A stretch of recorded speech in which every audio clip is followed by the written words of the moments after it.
Saya optimis lah kalau lihat anak-anak muda sekarang, dosen-dosen muda, Tendik juga gitu. Saya lihat bagus-bagus itu. Bagus-bagus, dia itu kalau nulis citasinya tinggi, mereka bagus. Semua ya kita ngerti kan. Kadang-kadang orang anggap, Tendik itu apa, administrasi itu apa. Itu satu loh kita itu. Kalau tidak kita kolaborasi yang baik, bahaya itu. Disabot semua, tidak mau kerja saina IDW ya apa.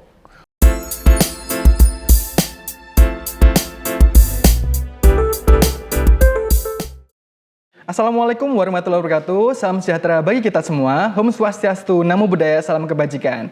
Halo, Cakra Mania.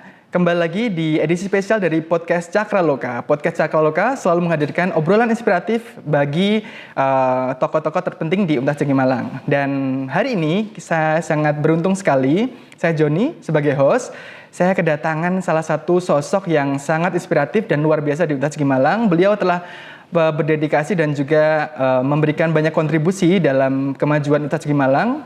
Beliau adalah Profesor Dr. Haji Suko Wiono, SHM Hum. Profesor Suko adalah Ketua Senat periode 2013 hingga 2024. Nah, pada episode kali ini kita akan menggali lebih dalam tentang jejak kepemimpinan beliau. Nah, kita akan membahas mengenai momen-momen yang berkesan bagi beliau, visi yang beliau bawa selama memimpin, dan juga tentunya tantangan dan juga rintangan ketika beliau memimpin. Nah, tanpa berlama-lama lagi, kita sambut Profesor Dr. Haji Suko Wiono, SHM Hum. Selamat pagi, Prof. Pagi. Bagaimana kabarnya, Prof? Alhamdulillah, baik, sehat, bahagia. Alhamdulillah sehat bahagia. Sama seperti slogan dari Lustrum 14 kali ini, sehat bahagia prestasi mendunia. Oke, Prof, terima kasih banyak sudah hadir di pagi hari ini di Cakra Loka Podcast. Dan hari ini tentunya teman-teman dan viewers kita akan banyak menggali tentang aspek kepemimpinan dari Profesor Suko ini sebagai senat. Nah, mungkin langsung kita mulai ya, Prof ya. Nah, pertanyaan pertama, Prof. Kami ingin tahu visi apa yang Prof Suko bawa ketika pertama kali Prof Suko dulu menjabat menjadi Ketua Senat, dan sejauh mana kira-kira visi tersebut sudah tercapai? Saya dulu Ketua Senat, itu Ketua Senat pertama yang pisah dengan Rektor. Dulu Rektor itu merangkap Ketua Senat. Jadi Ketua Senat yang pertama yang bukan Rektor saya. Insya Allah ya hampir 11 tahun lebih dikit lah ya. Mungkin Ketua Senat terpanjang lah ya. Kan 4 tahunan Senat itu biasanya 2 kali sudah itu. Saya sampai 11 tahun lebih gitu. Jadi karena aturan geser-geser gitu ya. Visi saya pada waktu pertama kepilih sebagai Ketua Senat adalah waktu itu menciptakan sebuah lingkungan akademik yang inklusif, progresif, dan berorientasi pada pengembangan kualitas SDM serta peningkatan daya saing lembaga di tingkat nasional dan internasional. Jadi tentunya SDM-nya lah yang penting. Dan situasi kondisi UM bagaimana agar semua SDM itu merasa memiliki, merasa ikut bertanggung jawab untuk menuju UM yang lebih hebat. Itu visi misi saya dulu. Dan tentunya saya tidak ingin ya agar tidak seperti, ya maaf ya, banyak perguruan tinggi lain itu rame terus sehingga akhirnya tidak bagus lah. Saya ingin bagaimana kondusif lah UM ini, itu kan dari SDM-nya, bagaimana kita bisa saling menerima, saling memberi gitu. Lebih dari 1 dekade, 11 tahun, nah kira-kira dalam 11 tahun itu, Prof, apakah ada, mungkin bisa di-share 1 atau 2 momen yang paling berkesan? Yang paling berkesan itu setiap pemilihan rektor. Saya itu 4 kali milih rektor. Oh, 4 kali? 4 kali milih rektor itu. Yeah. Dan biasanya saya lihat di perguruan tinggi lain itu ramainya bukan main. Kayak pemilu negara yang bukan main fitnah-fitnahan, tembak-tembakan. Saya berusaha jangan sampai seperti itulah. Bagaimana caranya? Ya tentunya saya berusaha bagaimana semua baik. kita harus terbuka. Saya selaku ketua senat terbuka, jujur apa adanya. Ya ngomong, masing-masing itu kita ajak ngomong. Sehingga alhamdulillah 4 kali pilihan rektor itu nggak ada masalah di sini. Adem ayem, saling mau terima. Saya ngomong setiap calon rektor, kamu nanti kalau jadi harus bisa mensinergikan semua potensi yang ada. Sehingga semua merasa, oh, kalau gitu saya pun bisa dipakai nanti jadi rektor. Jangan sampai orang yang punya potensi karena bukan temanmu, karena tidak dekat kamu, nggak digunakan, itu saya tidak boleh. Nah ini, alhamdulillah sampai hari ini kan adem ayem kita itu. Bisa ditanyakan semua potensi yang ada lah, bisa dicek lah. Kita itu kan macam-macam ya. Kita kan Bhinneka Tunggal Ika itu. Saya tekankan, kita memang beda tapi kita satu. Kita kayak negara itu loh, kita berbeda suku mungkin, berbeda pilihan agama, berbeda pilihan politik, tapi kita kan satu tujuannya. Kalau kita ya bagaimana UM ke depan paling hebat, gitulah. Berbeda-beda tapi tujuannya tetap satu ya, Prof ya. Ya, bagaimana betul bagaimana mengembangkan UM internasional. Betul.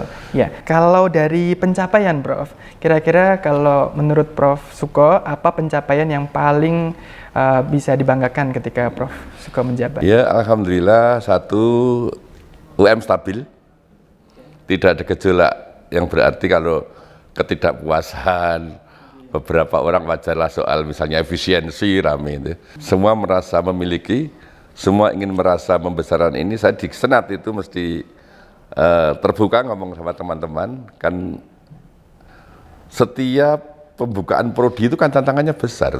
Semua kan merasa fakultas saya itu paling baik, paling diperlukan itu ya toh, buat prodi baru kan gitu mestinya. Nah, kita tentunya lihat situasi kondisi di luar, yang diperlukan yang mana sih gitu. Terus kira-kira yang diminati mahasiswa yang mana sih, itu harus itu. Karena kita kan mandiri, sekarang tuh boleh kamu buka apa saja, terima dosen karyawan berapapun silakan, bayaran dewe gitu loh. Nah ini yang tentunya kita mengertikan di Senat itu, kan kita yang beri pertimbangan buka prodi apa. Ya inilah kita harus menerima kenyataan, yang lain bertahap ya, ini dulu. Ini memang diperlukan. Kalau semua diterima, dibuka semua kan C semua. Betul. Sehingga akreditasi institusi bisa turun dari A, dari B. Nah ini yang tidak mudah meyakinkan mereka. Ya, alhamdulillah dengan keterbukaan kita dan tidak untuk kepentingan pribadi karena saya prodinya apa gitu, enggak. Bahkan saya ngomong misalnya, oh prodi ini loh diperlukan untuk magister, ini belum mendesak lah, bertahap. Kalau sudah institusi turun baru nanti buka, sehingga ada waktu lama untuk nata lagi gitu. Itu yang tidak mudah meyakinkan, karena tadi kan masing-masing orang tuh merasa prodi saya itu diperlukan gitu ya. Ya kayak negara inilah. Agar negara bagus itu mana yang penting? Orang ekonomi katakan ekonomi penting. Ya, teknologi gitu. Saya orang hukum. Oh, hukum harus tegak. Betapa majunya ekonomi, IT, teknologi bagus, kalau kamu nggak tegak, korupsi merajalela, kan gitu. Nah, kita pun juga gitu, fakultas teknik bila gini, ekonomi gini, sastra gini, semua, bis begini. Nah ini kita yakinkan mereka. Ini yang tentunya tidak mudah, tapi alhamdulillah di sini enak gitu. Nah, yang penting kita untuk kepentingan UM, gitu loh Mas, tidak untuk kepentingan pribadi, fakultas, atau kelompok tertentu, enggak, untuk UM.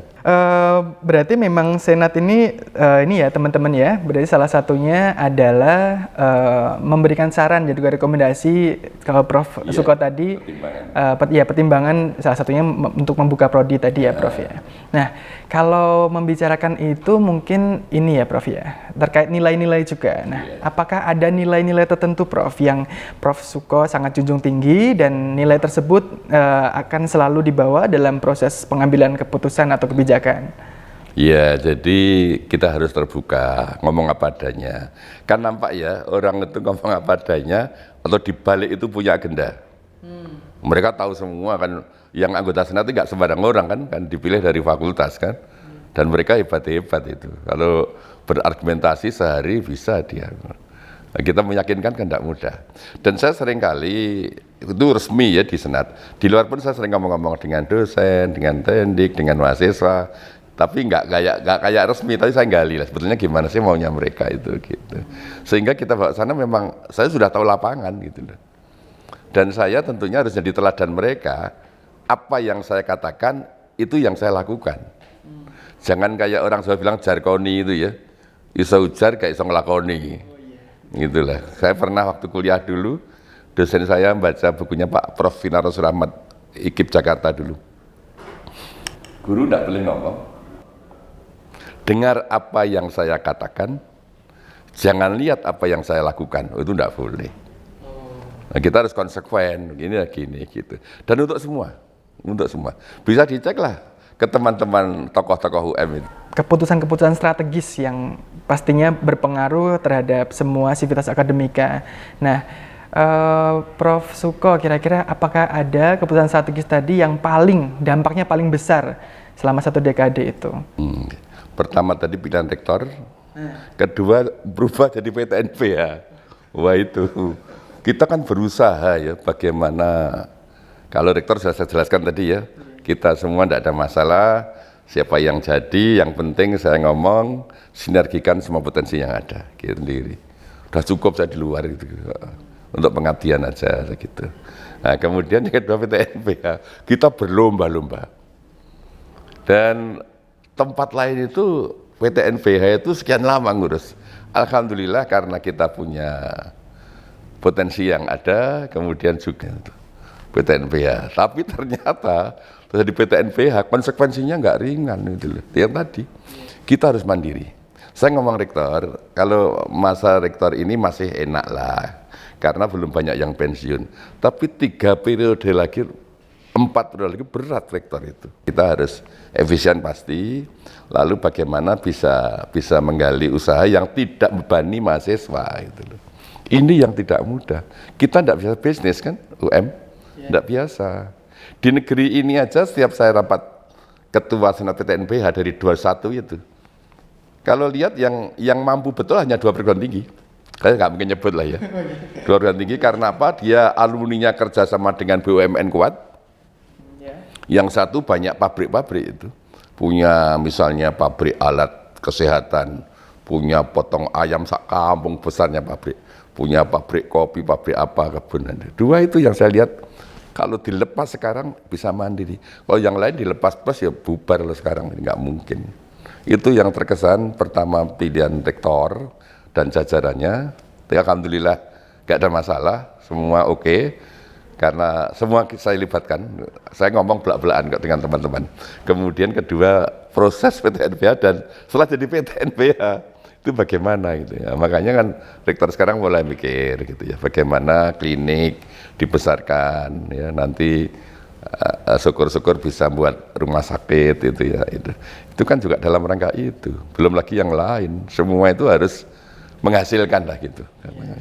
Wah keren sekali ya, jadi memang PTNBH membawa perubahan besar terhadap Universitas Malang, tapi kita sebagai sivitas akademika tentunya kalau Prof tadi bercerita ya berjuang dulu ya teman-teman ya. Jadi perjalanan ke situ tidak mudah, tapi ya insya Allah kedepannya akan mendapatkan hasil yang bagus. Lalu ini Prof, bagaimana cara Prof Suko menyeimbangkan antara kepentingan akademik dan administratif dalam Senat? Ya. Jadi gini, semua ya kita ngertikan, kadang-kadang orang anggap tendik itu apa, administrasi itu apa. Itu satu loh kita itu. Kalau tidak kita kolaborasi yang baik, wah bahaya itu. Disabot semua, tidak mau kerja saina IDW ya apa. Masa mau dipecat semua? Kan tidak mungkin itu. Iya, juga manajerial, manajemen itu kan kepemimpinan ya. Saya juga ngomong sama semua level itu ya. Kita harus mikir lah, seandainya saya jadi dia gimana. Pikir deh gitu loh. Jangan orang hanya suruh kerja keras, tapi tidak imbang yang diperoleh. Kalau dia masukkan banyak, income banyak, ya harus 50-50 lah, kau noleh, kene oleh. Itu baru orang nyaman. Tapi kalau orang hanya diperes saja, kemudian dia tidak dapat apa-apa gelem itu. Betul. Itu harus fair begitu. Itu saya beritahu semua, dan sosialisasi perlu. Rektor jajarannya jangan capek-capek sosialisasi. Kenapa kok bijakannya begini? Kenapa? Karena seringkali ada distorsi komunikasi. Rektor ke Warek, Warek ke Dekan, Dekan ke Wadek, sampai sana sudah beda. Makanya kan kalau orang bilang, rektor sekarang tuh gimana ya? Kok dia langsung loncat seling bawah? Itu perlu sekali untuk zaman sekarang. Karena seringkali macet di jalan, di tengah. Jadi kalau rektor hanya perintah PR merintah lagi ke bawah, lalu nggak dicek, mungkin di bawah sudah beda. Makanya tidak ada jeleknya, rektor masuk kamar mandi dilihat. Menurut saya nggak ada jeleknya itu. Dan kompas itu, potong kompas perlu lah. Ya istilahnya belusuan itu perlu. Kalau dia hanya di meja saja, karyawan nggak jalan dia nggak tahu bar gitu, bahaya. Oh ini Mas, yang saya sering kali, makanya kolaborasi antara manajerial itu ya bagus lah. Dan kita saling hormat lah, penting itu. Tidaknya dosen, tendik itu sama pentingnya. Nggak ada lebih penting dari yang mana gitu ya kan, pelayanan ya, mahasiswa itu. Yang di ujung tombak itu siapa? Yang layani mahasiswa. Kan semua itu, dosen juga di kelas, mereka administrasi sama. Nggak boleh terus, penting aku, nggak bisa. Itulah, ya kita itu satu sistem Mas ya. Kan dari sistem itu ada sub-sub-sistem. Yang semua penting. Kerjasama untuk mencapai tujuan sistem itu. Tidak bisa orang katakan paling penting saya. Kayak orang sering nyontohkan sepeda motor. Penting mana pentil dengan tangki bensin, ya penting semua. Nggak ada pentil, nggak bisa jalan. Ada pentil, nggak ada bensin, ya nggak jalan. Ya kayak kita ini. Harus satu itu, kolaborasi. Ini yang penting. Yang itu tentunya perlu seni, Mas. Ini kepemimpinan tadi ya, Prof? Betul, kepemimpinan. Iya. Kalau ini, Prof, apa namanya? Apakah ada harapan? Nah, harapan Prof Suko ke depannya bagi UTAS Sigi Malang ini ke depannya seperti apa?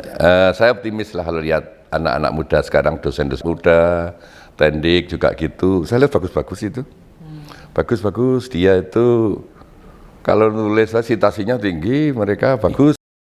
Kalau yang tua-tua kan ya sudah ya beda ya zamannya ya. Memang kayak saya dulu 8 grade untuk profesor itu. Tapi kan tidak ada Scopus. Sekarang 4 grade ada Scopus yang biaya tinggi. Anak saya yang kesehatan tuh S3 untuk Scopus 1 itu 60 juta. 60 juta? Bayar dewe itu di kesehatan itu. Jadi berat itu harus apa ya, semakin hati-hati ya. Terus kalau bisa carikan beasiswa pada anak-anak kita, mahasiswa kita gitu. Dan jangan mudah misalnya wah itu gak mau membayar, keluarkan, janganlah, dilihat dulu, oh mungkin perlu beasiswa. Kita kan ada Laksis, ada macam-macam, carikan di sana gitu. Dan saya yakin itu kita besar nanti karena potensi yang muda-muda itu jauh lebih baik untuk situasi kondisi sekarang dibanding kami-kami ini. Situasi kondisi sekarang dan mendatang ya, dia hebat-hebat itu, saya yakin. Makanya saya optimis toh kita juga di bidang pendidikan nomor 1 kan Indonesia, itu nggak sembarang orang. Dan dulu kan kita khawatir begini ya, kita itu kan termasuk kalau universitas itu muda kan, kita kan IKIP, keguruan, pendidikan, itu baru ternyata bisa nyalip yang lain, itu kan nggak sembarangan itu. Dan saya lihat hebat-hebat lah anak-anak muda itu. Ada yang ya guru besar terbaik Indonesia juga ada dari kita. Mas Taufik itu MIPA itu kan. Betul, Pak Taufik. Hebat itu, masih muda kan? Berapa usianya dia? Nah, kalau semacam itu terus ya dipacu buat yang banyak semacam itu, kemudian disinergikan, dimotivasi, nah itu. Jangan mudah dipatahkan semangatnya malah. Saya yakin insya Allah nasional maupun internasional kita tidak kalah dengan yang lain gitu. Siap, ya, amin Prof. Dan terbukti ya Prof sebenarnya sampai sekarang ya, betul. Nah, pertanyaan selanjutnya Prof, ini kira-kira dari semua tugas Prof Suko selama ini, apakah ada yang nantinya kira-kira apa yang dirindukan nantinya ketika sekarang sudah tidak menjabat lagi? Iya, kebersamaan. Tanpa kebersamaan tidak mungkin, itu saya katakan berkali-kali. Bagaimana adil, ya mimpin itu harus adil. Bagaimana iso ngomong ne wong, gitu loh ya. Jangan sampai saya katakan, dia nggak adil, dia nggak beri teladan, siapapun pemimpinnya di level apapun. Kalau nggak begitu ya nanti hancur lagi. Kita tidak mudah bisa mensinergikan potensi sekian banyak, menyatukan apa yang ada. Tetap kita berpegang kayak negara ini di NKRI, Pancasila, Bhinneka Tunggal Ika, UUD 45. Kita tetap beda tapi kita satu, itu yang penting. Semua sadar, memang kita beda tapi kita satu. Sudah, semua punya potensi untuk UM gitu loh. Oh, saya yakin itu. Insya Allah kita bisa bersaing baik nasional maupun internasional. Karena ini saatnya ini Prof, lustrum ke-14 dan Disnatalis ke-70. Nah, kira-kira ada doa ataupun harapan bagi Universitas Negeri Malang setidaknya di usia yang 70 ini atau tidak, Prof? Tentunya saya berharap tidaknya setiap bulan, setiap tahun, dan saya bangga setiap wisuda prestasi kita meningkat. Saya katakan setiap mau berangkat wisuda dari sini ke Geraha Cakra, alhamdulillah kita meningkat terus. Ini pertahankan, syukur-syukur lebih cepat lagi. Kan setiap kali wisuda kan kita baca sambutan, potensinya kan naik terus di bidang apapun itu. Mahasiswanya hebat, dosennya hebat, karyawannya kan sekarang juga boleh neliti kan, tendiknya itu bagus sekali. Diberdayakan mereka, tidak hanya dosen itu, dan ada dana untuk itu. Nah, ini yang saya harapkan, tentunya prestasi ini dipertahankan dan dipacu lebih hebat lagi. Saya yakin insya Allah bisa. Gitu. Siap, itu ya. Jadi harapan untuk lustrum ke-14 kali ini. Nah mungkin ada final statement atau final statement yang ingin Prof. Saya tentunya berharap dan saya yakin insya Allah bisa. Kebersamaan harus dipertahankan, Kebhinneka Tunggal Ikaan harus dilestarikan. Kita memang beda, kita satu, kita harus kompak untuk mencapai UM yang lebih baik ke depan. Gitu. Wah, keren sekali. Jadi tetap satu ya Prof ya, intinya ya tetap satu. Ya, berhubung waktunya terbatas ini teman-teman, jadi demikian podcast dari Cakraloka pada kali ini. Nah, terima kasih banyak Prof Suko sudah membagikan kisahnya dan juga tentunya sharing-sharing tadi inspiratif sekali dan akan berguna bagi kita semua di kemudian hari, dan semoga Prof Suko selalu senantiasa sehat dan tetap menginspirasi dan Universitas Negeri Malang sendiri semakin berprestasi. Nah, Sobat Cakraloka, demikian podcast kali ini. Jangan lupa untuk saksikan podcast Cakraloka di episode-episode selanjutnya, dan saya Joni pamit undur diri. Salam Cakrawala, UM the only one. Yeah.